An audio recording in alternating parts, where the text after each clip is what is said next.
ಇವತ್ತು ಉತ್ತರ ಕರ್ನಾಟಕದ ರೆಸಿಪಿ ತಗೊಂಡ್ಬಂದಿದ್ದೀನಿ ಸ್ನೇಹಿತರೆ. ತುಂಬಾನೇ ಚೆನ್ನಾಗಿರುವಂತ ರೆಸಿಪಿ ಅಂತಾನೆ ಹೇಳ್ಬೋದು. ಆರೋಗ್ಯಕ್ಕೂ ಅಷ್ಟೇ ಒಳ್ಳೆಯದು. ಎಣ್ಣೆ ಕೂಡ ಜಾಸ್ತಿ ಇರಲ್ಲ, ಎಣ್ಣೆಯಲ್ಲಿ ಫ್ರೈ ಮಾಡಿದ್ರು ಕೂಡ ಜಾಸ್ತಿ ಇರಲ್ಲ, ತುಂಬಾ ಚೆನ್ನಾಗಿರತ್ತೆ. ನಾವ್ ಎಲ್ಲಿಗಾದ್ರೂ ಟೂರ್ಗೆ ಹೋಗ್ತೀವಿ ಅಂದ್ರೆ ಈ ತರ ನಾವು ಮಾಡಿಟ್ಕೊಂಡ್ರೆ ಒಂದು ವಾರದವರೆಗೂ ನಾವು ಇಟ್ಟು ತಿನ್ಬೋದು. ತುಂಬಾ ಚೆನ್ನಾಗಿರತ್ತೆ, ಹಾಳಾಗೋದಿಲ್ಲ, ಏನಾಗೋದಿಲ್ಲ. ಈ ತರ ನಾವು ನಾಳೆ ಹೋಗ್ತೀವಿ ಅಂದ್ರೆ ಇವತ್ತಿನ ನಂತರ ಮಾಡಿ ಇಟ್ಟು ಆರಿದ ಮೇಲೆ ಡಬ್ಬಿಗೆ ಹಾಕೊಂಡು ಹೋಗ್ಬೋದು. ತುಂಬಾನೇ ಚೆನ್ನಾಗಿರತ್ತೆ. ಚಟ್ನಿ ಅಂತೂ ಬೇಕಾಗಲ್ಲ. ಹೇಗೆ ಮಾಡೋದು ಅಂತೇಳಿ ನೋಡ್ಕೊಂಡು. Hi, welcome back to YouTube channel. ಹೇಗಿದ್ದೀರಾ ಎಲ್ಲರೂ ಸ್ನೇಹಿತರೆ? ಚೆನ್ನಾಗಿದ್ದೀರಾ? ನಾವು ಸಹ ಚೆನ್ನಾಗಿದ್ದೀನಿ. ಸಿಕ್ಕಾಪಟ್ಟೆ ಸೆಕೆ. ವ್ಲಾಗ್ ಸ್ವಲ್ಪ ಲೇಟ್ ಮಾಡಿ ಸ್ಟಾರ್ಟ್ ಮಾಡ್ತಾ ಇದ್ದೀನಿ. ಹಾಗಾಗಿ ಈಗೇನು ಮಾಡಬೇಕು ಅಂತಂದರೆ ಬೆಳಗ್ಗೆ ಕೆಲಸಕ್ಕೆಲ್ಲ ಹೋಗಿ ಬಂದೆ, ಬಟ್ಟೆ ತೊಳೆದಾಕಿದೆ. ಮಧ್ಯಾಹ್ನ ಈಗ ಸಾಯಂಕಾಲ ಆಗಿದೆ. ಮಧ್ಯಾಹ್ನ ಅನ್ನೋಕ್ಕಿಂತ ಸಾಯಂಕಾಲ 4 ಗಂಟೆಗಿದೆ ಟೈಮ್ ಬಂದು. ಮತ್ತೆ ಸಾಯಂಕಾಲ ಕೆಲಸಕ್ಕೆ ಹೋಗ್ಲಿಕ್ಕೆ ಉಂಟು 6 ಗಂಟೆ ಮೇಲೆ. ಹಾಗಾಗಿ ಈಗ ಅಷ್ಟರಲ್ಲಿ ಏನು ಮಾಡ್ತಾಯಿದ್ದೀನಿ ಅಂದರೆ ಜೋಳದ ವಡೆ ಮಾಡ್ತಾಯಿದ್ದೀನಿ. ಸ್ವಲ್ಪ ಜೋಳದ ವಡೆ ಬೇಕಾಗ್ಯಾವು. ಹಾಗಾಗಿ ಜೋಳದ ವಡೆ ಮಾಡ್ತಾಯಿದ್ದೀನಿ. ಇದನ್ನು ನೀಟಾಗಿ ರೆಸಿಪಿ ಕೂಡ ಮಾಡ್ತಾಯಿದ್ದೀನಿ. ಈಗ ಇದರ ರೆಸಿಪಿ ನೋಡಿ, ಒಂದಿಷ್ಟು ಪದಾರ್ಥಗಳನ್ನು ನಾನು ಇಲ್ಲಿ ಇಟ್ಕೊಂಡಿದ್ದೀನಿ ಆಲ್ರೆಡಿ ರೆಸಿಪಿ ಮಾಡಲಿಕ್ಕೆ. ಈಗ ಇದನ್ನು ಹೇಗೆ ಮಾಡೋದು ಅಂಥೇಳಿ ನೀಟಾಗಿ ಹಾಕ್ತಾಯಿದ್ದೀನಿ. ಲಾಗಲ್ಲಿ ಕೂಡ ಸೇರಿಸ್ತೇನೆ. ಅಡುಗೆ ಚಾನಲ್ಗೆ ಹಾಕ್ತಾ ಇಲ್ಲ, ಸ್ವಲ್ಪ ಈಗ ಬಿಟ್ಟಿದ್ದೇನೆ. ಅದಕ್ಕಾಗಿ ಅದರಲ್ಲಿ ಎಡಿಟ್ ಮಾಡಿ ಹಾಕ್ಲಿಕ್ಕೆ ಕಷ್ಟ. ಇದರಲ್ಲೇ ಹಾಕಿಬಿಡ್ತೀನಿ ನಾನು ನೀಟಾಗಿ. ಅದಕ್ಕಾಗಿ ಜೋಳದ ವಡೆ ನಮ್ಮ ಉತ್ತರ ಕರ್ನಾಟಕದ ಸ್ಪೆಷಲ್ ಅಂತಲೇ ಹೇಳ್ಬೋದು. ಜೋಳದ ವಡೆ ಮಾಡ್ತಾಯಿದ್ದೀನಿ. ಅದು ಹೇಗೆ ಮಾಡೋದು, ಎಂತ ಮಾಡೋದು ಅಂಥೇಳಿ ಇಲ್ಲಿ ಒಂದು ಸರ್ತಿ ನೀಟಾಗಿ ನೋಡ್ಕೊಂಬಿಡಿ.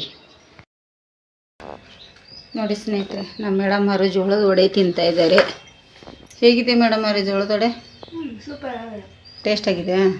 ಮಾಡ್ಬೋದಾ ಅಲ್ಲ? ನೋಡಿ ಇಲ್ಲಿ ಇಷ್ಟು ಮಾಡಿದ್ದೇನೆ. ಈಗ ಇಷ್ಟು ತಿಂತಾಯಿದ್ದಾರೆ. ನಮ್ಮ ಮನೆಗೆ ಒಬ್ಬರು ನೆಂಟರು ಬಂದಿದ್ದಾರೆ. ಅವರು ಕೂಡ ಒಂದೆರಡು ತಿಂದರು. ಟೇಸ್ಟ್ ಆಗಿದೆ ಅಂತ ಹೇಳಿದ್ದಾರೆ ಸ್ನೇಹಿತರೆ.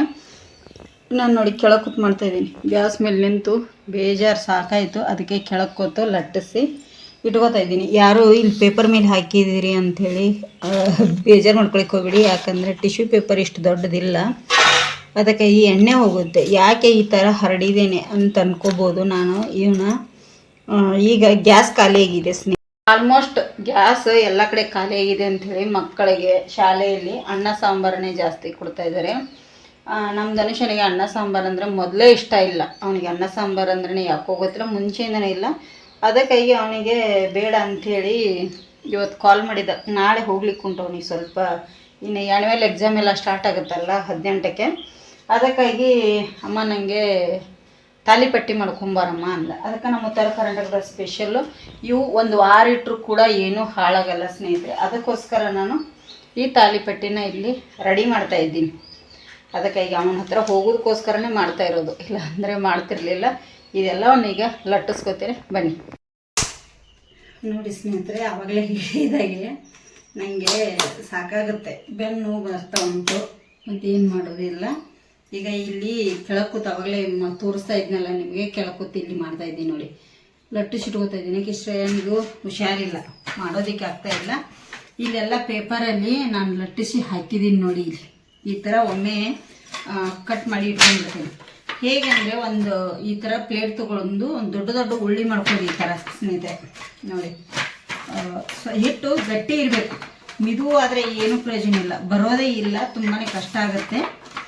ಹಿಟ್ಟು ಗಟ್ಟಿ ಇದ್ದರೆ ತುಂಬಾ ಚೆನ್ನಾಗಿ ಬರುತ್ತೆ. ನಿಮಗೆ ಗ್ಯಾಸ್ ಕಟ್ಟಿ ಮೇಲೆ ಕೂಡ ಲಟ್ಟಿಸ್ಕೋಬೋದು. ನಾನು ಇಷ್ಟೊತ್ತನ ರೆಸಿಪಿ ಮಾಡುವಾಗ ಗ್ಯಾಸ್ ಕಟ್ಟಿ ಮೇಲೆ ಲಟ್ಟಿಸಿದ್ದೆ. ಈಗ ಬಂದು ನಾನು ಇಲ್ಲಿ ಇದ್ರ ಮೇಲೆ ಲಟ್ಟಿಸ್ತಾ ಇದ್ದೀನಿ ನೋಡಿ. ಈ ಥರ ತುಂಬಾ ಚೆನ್ನಾಗಿ ಬರ್ತವೆ. ಹಾಗೆ ಇವು ಹೇಗಾದರೂ ಆಗಲಿ ಲಟ್ಟಿಸುವಾಗ ನಮಗೆ ಕಟ್ ಮಾಡ್ಕೋತೀವಲ್ಲ ರೌಂಡ್ ಶೇಪಲ್ಲಿ ಚೆನ್ನಾಗಿ ಬರುತ್ತೆ ನಮಗೆ. ನೋಡಿ ಇಷ್ಟು ದೊಡ್ಡದು ನಾನು ಲಟ್ಟಿಸ್ಕೊಂಡೆಲ್ಲ. ಈಗ ಈ ಥರ ಪ್ಲೇಟು ಹಂಚಿರಬೇಕು. ಈ ಥರ ಹೀಗೆ ಕಟ್ ಮಾಡ್ಕೋಬೇಕು ನೋಡಿ. ಎಷ್ಟು ಚೆನ್ನಾಗಿ ಕಟ್ ಹಾಕೋಲ್ಲ ರೌಂಡ್ ಶೇಪಲ್ಲಿ. ನಾನು ಸ್ವಲ್ಪ ದೊಡ್ಡ ಪ್ಲೇಟನ್ನು ತೊಗೊಂಡಿದ್ದೀನಿ. ಆಲ್ಮೋಸ್ಟ್ ಇದನ್ನೆಲ್ಲ ಜೋಳದ ವಡೆ ಚಿಕ್ಕ ಚಿಕ್ಕ ಪ್ಲೇಟಿಂದನೇ ಕಟ್ ಮಾಡ್ತಾರೆ. ಅದು ನನಗೊಂಥರ ಆಟ ಆಡಿದ ಹಾಗೆ ಆಗುತ್ತೆ ನೋಡಿ. ಈಗ ಅದು ಚಿಕ್ಕ ಮಕ್ಕಳ ಥರ ಆಟ ಆಡಿದಾಗೆ ಆಗುತ್ತೆ ಅಂಥೇಳಿ ನಾನು ಸ್ವಲ್ಪ ದೊಡ್ಡದೇ ಮಾಡ್ತಾಯಿದ್ದೀನಿ. ಇದನ್ನು ಬೆಳಗಿನ ತಿಂಡಿ ಕೂಡ ಮಾಡ್ಕೋಬೋದು ಸ್ನೇಹಿತರೆ, ತುಂಬಾ ಚೆನ್ನಾಗಿರುತ್ತೆ ನೋಡಿ. ಈಗ ನಾನು ಈ ಥರ ಎಲ್ಲ ಪೇಪರ್ ಮೇಲೆ ಹಾಕ್ಕೊಳ್ತಾ ಇದ್ದೀನಿ. ನೋಡಿ ಹೀಗೆ. ಮತ್ತು ನಮಗೆ ಆಮೇಲೆ ಎತ್ತಿ ತಗೊಂಡು ಕರಿಬೋದು ಎಣ್ಣೆಯಲ್ಲಿ ಫ್ರೈ ಮಾಡಲಿಕ್ಕೆ ತುಂಬಾ ಚೆನ್ನಾಗಿರುತ್ತೆ. ಟೇಸ್ಟ್ ಕೂಡ ಸೂಪರ್ ಆಗಿದೆ. ನಮ್ಮ ಮನೆಗೆ ಗೆಸ್ಟ್ ಬಂದಿದ್ದಾರಲ್ಲ ಅವರು ಕೂಡ ಹೇಳಿದರು, ಅವರು ನಮ್ಮ ಮನೆಯವ್ರ ಫ್ರೆಂಡ್ ಇದ್ದಾರಲ್ಲ ಅದಕ್ಕಾಗಿ ನಾನು ಅವರನ್ನು ವಿಡಿಯೋದಲ್ಲಿ ತೋರಿಸ್ಲಿಕ್ಕಾಗಿಲ್ಲ ಸ್ನೇಹಿತರೆ. ಈಗ ಇದೊಂದು ಲಾಸ್ಟ್ ಇದೆ ನನಗೆ ಉಳ್ಳಿ, ಇದನ್ನು ಮಾಡಿ ರೆಸಿಪಿ ಕೂಡ ಇದೇ ಚಾನಲಲ್ಲಿ ಕೂಡ ಹಾಕ್ತಾ ಇದ್ದೀನಿ. ಯಾಕೆ ಅಂದರೆ ಮಾಕಾಳಿಕಾಯಿ ರುಚಿಗೆ ನನಗೆ ಹಾಕೋದಕ್ಕೆ ಟೈಮೇ ಸಿಗ್ತಾ ಇಲ್ಲ ಸೀರೆದೊಟ್ಟಿಗೆ, ಅದಕ್ಕಾಗಿ ಇದರಲ್ಲೇ ಶೇರ್ ಮಾಡಿಬಿಡ್ತೇನೆ. ಯಾರಿಗೆಲ್ಲ ಇಷ್ಟ ಆಗುತ್ತೆ ಪ್ಲೀಸ್ ಕಮೆಂಟ್ ಮಾಡಿ, ಹಾಗೆ ವಿಡಿಯೋಗಳನ್ನು ಶೇರ್ ಮಾಡೋದನ್ನು ಮರೀಲಿಕ್ಕೆ ಹೋಗ್ಬೇಡಿ. ಮತ್ತು ಸೀರೆ ಯಾರಿಗೆಲ್ಲ ಬೇಕಂತೇಳಿ ಪ್ಲೀಸ್ ನಮ್ಮ ಸೀರೆನ ತೊಗೊಳ್ಳಿ ಸ್ನೇಹಿತರೆ ಅಂತಲೇ ಕೇಳ್ಕೊತೇನೆ. ಹಾಗಾಗಿ ನೋಡಿ ಈ ಥರ ನಾನು ಎಲ್ಲವನ್ನು ಈಗ ಲಟ್ಟಿಸಿ ಇಟ್ಕೊಂಡ್ಬಿಡ್ತೇನೆ, ನಿಮಗೆ ಕರಿಯುವಾಗ ತೋರಿಸ್ತೇನೆ. ನೋಡಿ ಸ್ನೇಹಿತರೆ ಆಯಿತು ನಂದು ಕರಿಯುದೀಗ. ನೋಡಿ ಪಾತ್ರೆ ಯಾವ ಥರ ಆಯಿತು, ಎಣ್ಣೆ ಮಾತ್ರ ಪೂರಿ ಥರ ಉಬ್ತಾ ಇದ್ದಾವೆ ಚೆನ್ನಾಗಿ. ನಾನು ಹಾಕಿರೋ ಮೆಜರ್ಮೆಂಟು ಕರೆಕ್ಟಾಗಿದೆ. ಟೇಸ್ಟ್ ಅಂತೂ ಸೂಪರಾಗಿ ಬಂದಿದೆ. ನೋಡಿ ಎಷ್ಟು ಚೆನ್ನಾಗಿ ಉಬ್ತಾ ಇದ್ದಾವಲ್ಲ, ನಿಮಗೂ ಕೂಡ ಕಾಣ್ತಾ ಇದೆ. ನೋಡಿ ನಾನು ಏನು ರೆಸಿಪಿಗೆ ತೋರಿಸೋದಕ್ಕೆ ಮಾತ್ರ ಎಳ್ಳು ಹಾಕಿದ್ದೆ, ಬಿಳಿ ಎಳ್ಳು. ಅಂದರೆ ಎಲ್ಲದಕ್ಕೂ ನಾನು ಹಾಕಲಿಲ್ಲ. ಯಾವು ಉದುರಿ ಈ ಥರ ಎಣ್ಣೆಯಲ್ಲಿ ಬೀಳ್ತಾವೆ ಸ್ನೇಹಿತರೆ, ಅಷ್ಟೊಂದು ಚೆನ್ನಾಗಿರಲ್ಲ ಅಂಥೇಳಿ. ಇನ್ನೊಂದು ಏನು ಗೊತ್ತಾ, ಇಲ್ಲಿ ಲಾಸ್ಟಲ್ಲಿ ಹಾಕ್ತಾಯಿದ್ದೀನಿ. ಇದು ಲಾಸ್ಟಲ್ಲಿ ಉಳಿದಿರೋವಂಥ ಹಿಟ್ಟು ಸ್ವಲ್ಪ ದೊಡ್ಡ ಸೈಜಿನ ಆಯ್ತು ಅದು. ಯಾಕಂದರೆ ಚಿಕ್ಕದು ಅಂದರೆ ಸರಿಯಾಗಲ್ಲ ಅಂತೇಳಿ ನಾನು ಅದೊಂದು ದೊಡ್ಡದು ಮಾಡಿಬಿಟ್ಟಿನಿ. ನೋಡಿ ಅದು ಸಹ ಉಬ್ತಾ ಇದೆ, ಕಾಣ್ತಿದೆಯಲ್ಲಿ ನೋಡಿ. ಪೂರಿ ಥರ ತುಂಬಾ ಚೆನ್ನಾಗಿ ಉಬ್ಬಿ ಟೇಸ್ಟಾಗಿ ತುಂಬಾ ಟೇಸ್ಟ್ ಇದೆ ಸ್ನೇಹಿತರೆ. ನೀವು ಈ ಥರ ಒಂದು ಮನೆಯಲ್ಲಿ ಟ್ರೈ ಮಾಡಿ, ಹೇಗೆ ಬಂದಿದೆ ಅಂತೇಳಿ ಕಮೆಂಟ್ ಮಾಡೋದನ್ನು ಮರೀಲಿಕ್ಕೆ ಹೋಗಬೇಡಿ. ತುಂಬಾ ಸೂಪರಾಗಿ ಬಂದಿದೆ. ನಾನು ಚಹಾ ಕುಡಿದೆ, ಶ್ರೇಯಾ ಚಹಾ ಮಾಡಿಕೊಟ್ಲು, ಚಹಾ ಕುಡಿದ್ನೆಲ್ಲ. ಹಾಗಾಗಿ ಚಹಾದೊಟ್ಟಿಗೆ ಒಂದು ತಿಂದೆ ಸ್ನೇಹಿತರೆ. ತುಂಬ ಟೇಸ್ಟಾಗಿದೆ. ಖಾರ ಕೂಡ ಜಾಸ್ತಿ ಇಲ್ಲ. ನಾ ಹಾಕಿರೋಂಥ ಮೆಣಸಿನ್ಕಾಯಿ ನೋಡಿದರೆ ತುಂಬಾ ಖಾರ ಅನ್ನಿಸ್ತದೆ, ಅವು ಖಾರ ಇರಲಿಲ್ಲ ಮೆಣಸಿನ್ಕಾಯಿ, ಅದಕ್ಕಾಗಿ ನಾನು ಕೂಡ ಬಿಟ್ಟೆ. ನೋಡಿ ಈಗ ರೆಡಿ ಐತಿ, ಎಲ್ಲ ಆಯ್ತು ನಂದೀಗ. ಬನ್ನಿ ಇದು ಇಲ್ಲೇ ಇರಲಿ, ನಿಮಗೆ ತೋರಿಸ್ತೇನೆ. ನೋಡಿ ವಾವ್, ಜೋಳದ ವಡೆ ಸಖತ್ತಾಗಿದ್ದಾವಲ್ಲ ಸ್ನೇಹಿತರೆ, ತುಂಬಾ ಚೆನ್ನಾಗಿದೆ. ಪೇಪರ್ ನೋಡಿ ಎಣ್ಣೆ ಈ ಥರ ಹೀರ್ಕೊಳ್ಳುತ್ತೆ, ಅಂದರೆ ಧನುಷನಿಗೆ ಕೊಡೋ ಕಾರಣದಿಂದ. ಬೇರೆ ಏನಾದರೂ ಕೊಡ್ಬೋದಿತ್ತು, ಆದರೆ ಯಾಕೆಂದ್ರೆ ಇದು ಬೇರೆ ಕೊಟ್ಟರೆ ಎರಡು ದಿನ ಒಂದಿನ ಅಷ್ಟೇ ಬರುತ್ತೆ. ಈ ಥರ ಕೊಟ್ಟರೆ ಸ್ವಲ್ಪ ಇದಾಗುತ್ತೆ ಸ್ನೇಹಿತರೆ. ತುಂಬಾ ಚೆನ್ನಾಗಿದೆ. ಇದನ್ನೊಂದು ಮಿಡ್ಲಲ್ಲಿ ಇಡ್ತೇನೆ. ನೋಡಿ ಸಖತ್ತಾಗಿ ಬಂದಿದೆಯಲ್ಲ, ಟೇಸ್ಟ್ ಅಂತೂ ಸೂಪರಾಗಿದೆ. ಯಾರಿಗೆಲ್ಲ ಬೇಕಂಥೇಳಿ ಕಮೆಂಟ್ ಮಾಡಿ ಸ್ನೇಹಿತರೆ. ಇವನ್ನ ಇಲ್ಲಿ ಸೈಡ್ ಎತ್ತಿಡ್ತೇನೆ. ಇಲ್ಲಿ ನಾನು ರೆಸಿಪಿ ಮಾಡುವಾಗ ಇಲ್ಲಿ ಮಾಡಿದ್ದೆ, ಈಗ ಇಲ್ಲಿ ಕೆಳಗೆ ಕೂತ್ ಮಾಡಿದ್ದೆ ನಾನು ಇಷ್ಟೊತ್ತನ.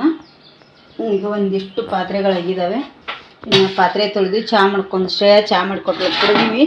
ಇದೆಲ್ಲ ಪಾತ್ರೆ ತೊಳೆದು ನಿಮಗೆ ಮತ್ತೆ ಸಿಗ್ತೇನೆ. ಇವತ್ತು ಉತ್ತರ ಕರ್ನಾಟಕದ ರೆಸಿಪಿ ತೊಗೊಂಡಿದ್ದೀನಿ ಸ್ನೇಹಿತರೆ. ತುಂಬಾ ಚೆನ್ನಾಗಿರೋವಂಥ ರೆಸಿಪಿ ಅಂತಲೇ ಹೇಳ್ಬೋದು. ಆರೋಗ್ಯಕ್ಕೂ ಅಷ್ಟೇ ಒಳ್ಳೆಯದು. ಎಣ್ಣೆ ಕೂಡ ಜಾಸ್ತಿ ಇರಲ್ಲ, ಎಣ್ಣೆಯಲ್ಲಿ ಫ್ರೈ ಮಾಡಿದರೂ ಕೂಡ ಜಾಸ್ತಿ ಇರಲ್ಲ, ತುಂಬ ಚೆನ್ನಾಗಿರುತ್ತೆ. ನಾವು ಎಲ್ಲಿಗಾದರೂ ಟೂರಿಗೆ ಹೋಗ್ತೀವಿ ಅಂದರೆ ಈ ಥರ ನಾವು ಮಾಡಿಟ್ಕೊಂಡ್ರೆ ಒಂದು ವಾರದವರೆಗೂ ನಾವು ಇಟ್ಟು ತಿನ್ಬೋದು. ತುಂಬ ಚೆನ್ನಾಗಿರುತ್ತೆ, ಹಾಳಾಗೋದಿಲ್ಲ, ಏನಾಗೋದಿಲ್ಲ. ಈ ಥರ ನಾವು ನಾಳೆ ಹೋಗ್ತೀವಿ ಅಂದರೆ ಇವತ್ತಿನ ನಂತರ ಮಾಡಿ ಇಟ್ಟು ಅದು ಆರಿದ ಮೇಲೆ ಡಬ್ಬಿಗೆ ಹಾಕೊಂಡು ಹೋಗ್ಬೋದು. ತುಂಬಾ ಚೆನ್ನಾಗಿರುತ್ತೆ. ಚಟ್ನಿ ಅಂತೂ ಬೇಕಾಗಲ್ಲ. ಹೇಗೆ ಮಾಡೋದು ಅಂತೇಳಿ ನೋಡ್ಕೊಂಡು ಬನ್ನಿ. ಅದಕ್ಕಿಂತ ಮುಂಚೆ ಇನ್ನೂ ಯಾರೆಲ್ಲ ನಮ್ಮ ಚಾನಲ್ ಸಬ್ಸ್ಕ್ರೈಬ್ ಮಾಡ್ಕೊಂಡಿಲ್ಲಲ್ಲ ಪ್ಲೀಸ್ ಸಬ್ಸ್ಕ್ರೈಬ್ ಮಾಡ್ಕೊಳ್ಳಿ. ಆದಷ್ಟು ಜನರಿಗೆ ಶೇರ್ ಮಾಡಿ ಸ್ನೇಹಿತರೆ. ಇಲ್ಲಿ ನೋಡಿ ನಾನು ಏನು ಮಾಡ್ತಾ ಇದ್ದೀನಿ ಅಂದರೆ 2 ಟೇಬಲ್ ಸ್ಪೂನ್ ಅಷ್ಟು ಕೊತ್ತಂಬರಿ ಬೀಜನ ತಗೊಂಡಿದ್ದೇನೆ. ಹಾಗೆ 1 ಟೇಬಲ್ ಸ್ಪೂನ್ ಅಷ್ಟು ಜೀರಿಗೆ. ಇದನ್ನೀಗ ಇದಕ್ಕೆ ಒಂದು 4 ಕಡ್ಡಿಯಷ್ಟು ಹಸಿ ಕರಿಬೇವು ಸೊಪ್ಪನ್ನು ತಗೊಂಡಿದ್ದೀನಿ. ರುಚಿಗೆ ತಕ್ಕಷ್ಟು ಕಾಯಿ ಮೆಣಸು ಹಾಕೊಳ್ಳಿ. ನಾವು ಇಷ್ಟೊಂದು ಕಾಯಿ ಮೆಣಸು ಹಾಕ್ತಿದ್ದೀವಿ ಅಂದ್ಬಿಡಿ, ಅದು ಚಪ್ಪೆನೇ ಇದೆ, ಖಾರ ಇಲ್ಲ. ಬ್ಯಾಡಗಿ ಮೆಣಸು ಜಾಸ್ತಿ ಹಾಕಿದ್ದೀರಿ. 1 ಗೆಡ್ಡೆ ಬೆಳ್ಳುಳ್ಳಿ ಯಾರು ತಿನ್ನಲ್ಲ ಅನ್ನೋರು ಸ್ಕಿಪ್ ಮಾಡ್ಕೋಬಹುದು. ನಾವಿಲ್ಲಿ ಈರುಳ್ಳಿ ಕೂಡ ಹಾಕೋಬಹುದು. ಈರುಳ್ಳಿ ತಟ್ಟೋದಿಕ್ಕೆ ಆಗಲ್ಲ, ಲಟ್ಸೋದಿಕ್ಕೆ, ಅದಕ್ಕಾಗಿ ಹಾಕ್ತಾ ಇಲ್ಲ. ಇಲ್ಲಿ ಸ್ವಲ್ಪ ಕೊತ್ತಂಬರಿ ಸೊಪ್ಪು ಫ್ರೆಶ್ ಇರುವಂಥದ್ದು. ನೀರೇನು ಹಾಕ್ಲಿಕ್ಕೆ ಹೋಗಬೇಡಿ. ಇದನ್ನೀಗ ಸ್ವಲ್ಪ ತರಿ ಫುಲ್ ನೈಸ್ ಮಾಡ್ಲಿಕ್ಕೆ ಹೋಗಬೇಡಿ, ಸ್ವಲ್ಪ ತರಿಯಾಗಿ ಗ್ರೈಂಡ್ ಮಾಡ್ಕೊಳ್ಳಿ. ಈ ತರ ನೋಡಿ, ಇಷ್ಟು ಮಾಡಿದ್ರೆ ಸಾಕು. ಇದನ್ನ ಸೈಡ್ ಎತ್ತಿಟ್ಟು ಇಲ್ಲಿ ಒಂದು ಪಾತ್ರೆ ತಗೊಂಡಿದ್ದೇನೆ ನಾನು. ಇಲ್ಲಿ ಒಂದು ಪಾತ್ರೆಗೆ ನಾನು 2 ಕಪ್ಪು ಜೋಳದ ಹಿಟ್ಟನ್ನು ಹಾಕ್ತಾ ಇದ್ದೀನಿ. ನೋಡಿ 2 ಕಪ್ಪು ಜೋಳದ ಹಿಟ್ಟು,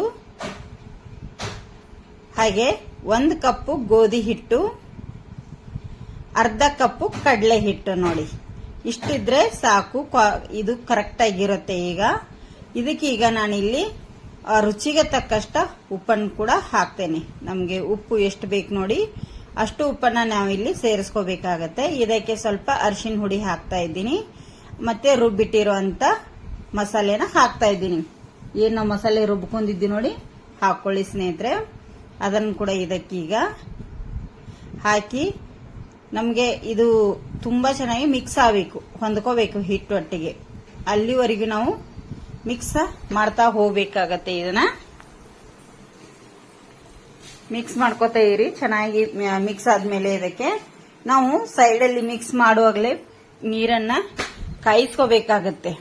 ನೀರು ಕುದಿ ನೀರನ್ನೇ, ಸುಡು ಸುಡು ನೀರು ನೋಡಿ ಉಗಾ ಕೂಡ ಹೋಗ್ತಾ ಇದೆ ಸ್ವಲ್ಪ. ಯಾಕಂದ್ರೆ ನಾವಿಲ್ಲಿ ಜೋಳದ ಹಿಟ್ಟು ಹಾಕಿರೋದ್ರಿಂದ ನಾವು ಬಿಸಿ ನೀರನ್ನೇ ಹಾಕೋಬೇಕಾಗತ್ತೆ. ಕೈ ಹಿಡಿಲಿಕ್ಕೆ ಆಗ್ತಾ ಇಲ್ಲ ನೋಡಿ. ಸ್ವಲ್ಪ ಆರಿದ್ಮೇಲೆ ನಾವು ಇದನ್ನ ಮಾಡ್ಕೋಬೇಕು. ಆದ್ರೆ ಬಿಸಿ ನೀರನ್ನೇ ಹಿಟ್ಟಿಗೆ ಹಾಕೊಳ್ಳಿ. ಇದು ಈಗ ಚೆನ್ನಾಗಿ ನಾವು ಗಂಟಿಲ್ಲದ ಹಾಗೆ ಕಲಸ್ಕೋಬೇಕಾಗತ್ತೆ.